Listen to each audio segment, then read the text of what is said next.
Welcome back to New Rockstars. I'm Whitney Van Laningham, and there are truly not enough R-rated expletives for my excitement that Wolverine and Deadpool are finally getting a movie together. The first one didn't count. And even though Fox really botched Logan and Wade's initial bromance, both Ryan Reynolds and Hugh Jackman have kept their love aflame for each other and these characters for 13 years. By the time Deadpool 3 actually premieres in 2024, their superhero frenemy-ship will be a whole entire 10th grader. But Deadpool and Wolverine's friendship, and sometimes faux-ship, spans far beyond the last decade and a half of bad character design and fourth wall breaking digs. I'm gonna break down not only their cinematic history within the Foxverse, but some of their coolest fights from the comics as well. And because we all know how much Kevin Feige loves to use the comics as a roadmap for future films and TV series, I also have a few predictions about how some of these storylines might end up in the next phase of the MCU. All the way back in 2009, the beautiful monstrosity that is X-Men Origins, Wolverine, graced the silver screen. And look, I was obsessed with that movie when it first came out. I saw it in theaters at the mall by my high school 3 times. Not only did it have Hugh Jackman, Ryan Reynolds, and Liev Schreiber, it also had will.i.am from the Black Eyed Peas for some reason. He has not acted in a single live-action film as a fictional character since. It's a masterpiece, but it has its flaws. The most egregious being the bullshit version of Wade Wilson they forced us to sit with until literally 2016. I don't need a Deadpool splain to a bunch of Marvel freaks why everything about this variant blew dick for Skittles, but this muted, nerfed version of the Merc with a mouth just ain't it, bro. Ryan Reynolds spent the next several years perfecting his ideal version of Deadpool, rowdy, horny, violent, and R-rated, and crushed it with his 2016 reboot of the character. In his first cinematic wall break, Deadpool tells us that he had to fondle Wolverine's smooth criminals just to get his own movie. Later on, we even see a tiny plastic action figure of his shitty character design from 2009 in his apartment. And when Wade finally reveals his jacked up face to Vanessa at the end, he uses Hugh Jackman's photo from People magazine's Sexiest Man Alive magazine cover from 2008 to soften the blow. 2018's Deadpool 2, however, is where Reynolds really changed the timeline and continuity of these two characters. After making several references to his buddy Wolverine, including a Dead Logan music box, a box of Wolverine superhero flakes cereal that he signs from Ryan Reynolds, a cartoon crayon-drawn picture of Wolverine labeled Prisoner 24601, which is a reference to Jackson's role in Les Mis, and Wolverine's death song from the final scene of Logan. Deadpool uses Cable's repaired time travel device to visit the year 2009. After blowing his own brains out, thereby cleaning up the timeline, he makes Wolverine promise him that, even if he someday decides to hang up the claws, he'll come back for a movie. Cut to the Deadpool 3 teaser where Rai asks Hugh to saddle back up. And now we're on a precipice of seeing the fan favorite pairing share a feature. The internet is abuzz with joy. But why is that the case? Is this a matter of fans wanting to see the bromance of these two actors once again on screen? Or is the comic duo truly iconic? Deadpool and Logan had their comic book meetup back in 1994 within the pages of Wolverine number 88.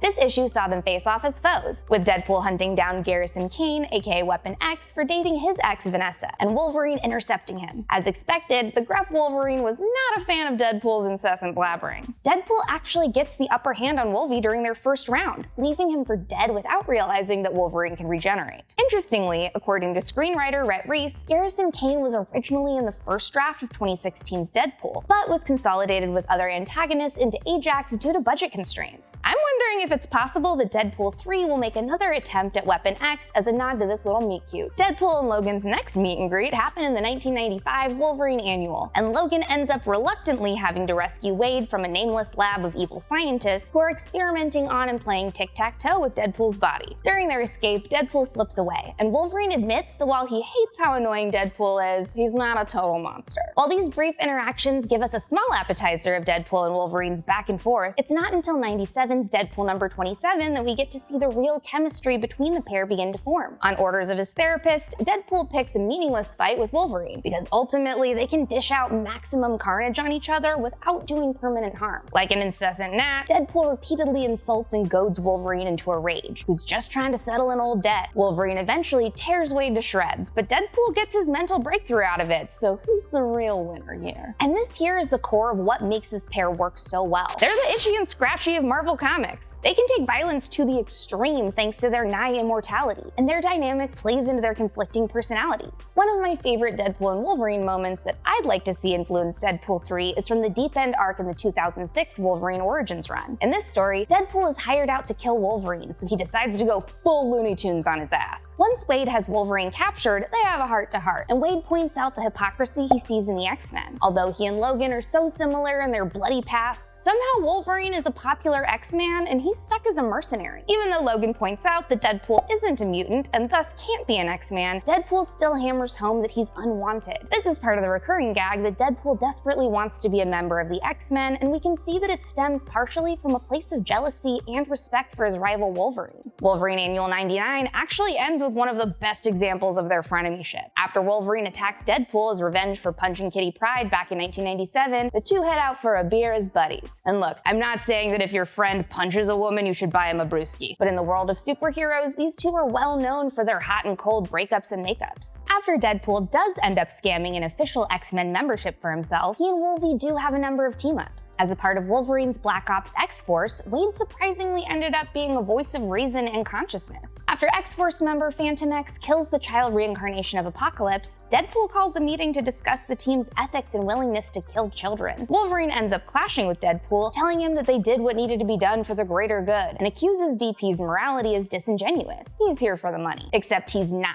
It's revealed that Deadpool never cashed a single check during his year on the X-Force, and this moment reveals that Deadpool's quest to be a hero is genuine, even if Logan can't see past his dickish persona. This reveal of moral positions is actually super interesting, and I'm hoping we get to see a similar tension in the next film. Another storyline that I think we could see in Deadpool 3 is from 2014's Deadpool number 27. Deadpool 1 was a love story, Deadpool 2 was a story about family, so my theory is that Deadpool 3 will feature a marriage story between Wade and the resurrected Vanessa. Although the wedding of Deadpool and Operation Ballerina Drop shows Wade marrying another bride, the demon ruler of the monster metropolis, Shikla, Wolverine does show up to both the wedding and the bachelor party of Wade Wilson. Deadpool actually asks Wolvie to officiate his nuptials, but grumpy Logan obviously declines. He and Captain America do, however, show up to the Merc's party for his last night as a single man, hoping to settle down the riffraff. I predict that something similar will happen in the third installment of Deadpool. It's the most important day of his life. Why wouldn't he want his bestest buddy and longest running equally matched foe to be there? Finally, let's talk about the internet's vote on the most likely scenario for Wolverine's potential integration into the MCU. I've seen tons of people theorizing that Wolverine and Deadpool will show up in Secret Wars on Battleworld, a patchwork world ruled by Dr. Doom, made from remnants of destroyed realities after the multiverses collapsed due to incursions. I definitely agree that this theory is entirely possible, especially with all of the other hints throughout the first portion of the multiverse saga that incursions are, and will continue to be, a major threat going forward. There's no question that Wolverine and Deadpool would be top contenders for Secret Wars, especially because both were such major players in both 2015 Secret Wars and Deadpool's Secret